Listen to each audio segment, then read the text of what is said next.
So the story behind Matter of Time, there's a big old story behind this. So basically, I rented this movie called Letters to the President.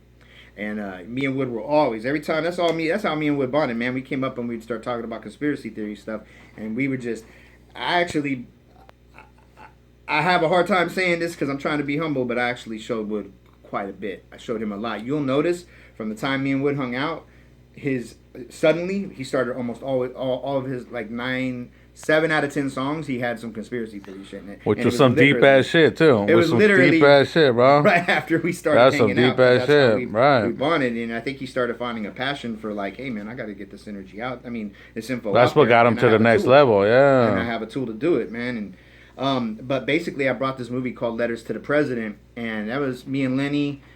Some other dude and some girl, one other homeboy, and then Wood. We're all sitting around in the he had a studio in the garage. We're sitting around in the garage and we're watching it, and that's why at the end you'll hear some of those spurts, those clips like I'm gonna be the president of everybody, from George Bush. That's all from Letters to the President.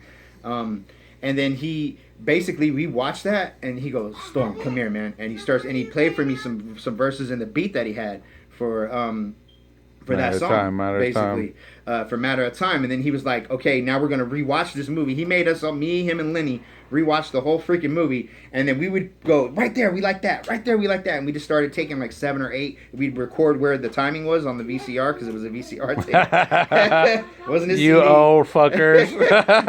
and we recorded where it was, like 11709 or something. He'd write it down, and then we would go back and find it, and we put that on there.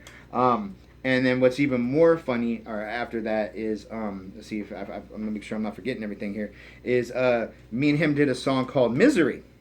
Now I have the original track, the unreleased track that has nothing but letters to the president for the last verse. Then me and Wood did a song called "Misery," and because I was trying to do a song called "Lonely Life of Killers," but but we couldn't get the beat. And so he tried to give me another beat to do it to. So I kind of forced those verses onto Misery. And then the second verse for Misery, I had to write right there in the studio because I already had the first verse for Lonely Life of Killers. And then he did the third verse, which was blatantly, I make to see this world for what it is. I have that unreleased track, which I was going to play for you. Oh, shit. So you can hear it for Misery. I think everybody wants to hear it. And then he took Misery's last verse, and then he put that on A Matter of Time. But that one came out at NE7, right? Yeah.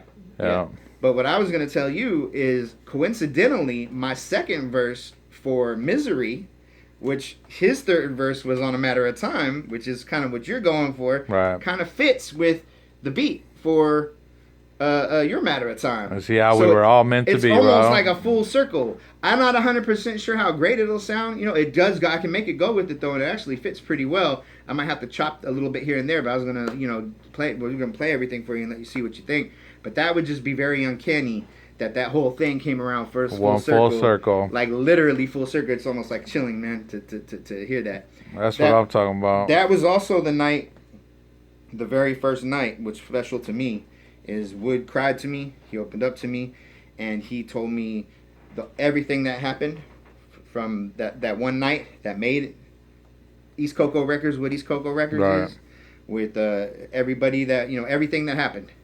He told me the truth, and that was just very, very touching to me. It was very emotional for me, because that was to tell me, he risked his life to tell me. He trusted me with his life. That moment, he trusted me with life to tell me the truth of what happened that night that everything happened. And that was a very emotional thing for me, man, because he put his life into my hands. And I've obviously never repeated what I heard to anybody. Right. But, I just, that was just, I'll never forget that night, man. It was a very, very important day for me, man, because at that moment I knew me and Will were brothers, and we would, till the end. I had his back and he had mine. That's what I'm talking about. One full circle. T-Loc, Little D, Storm, Matter of Time Part 2, coming soon. Yeah, boy.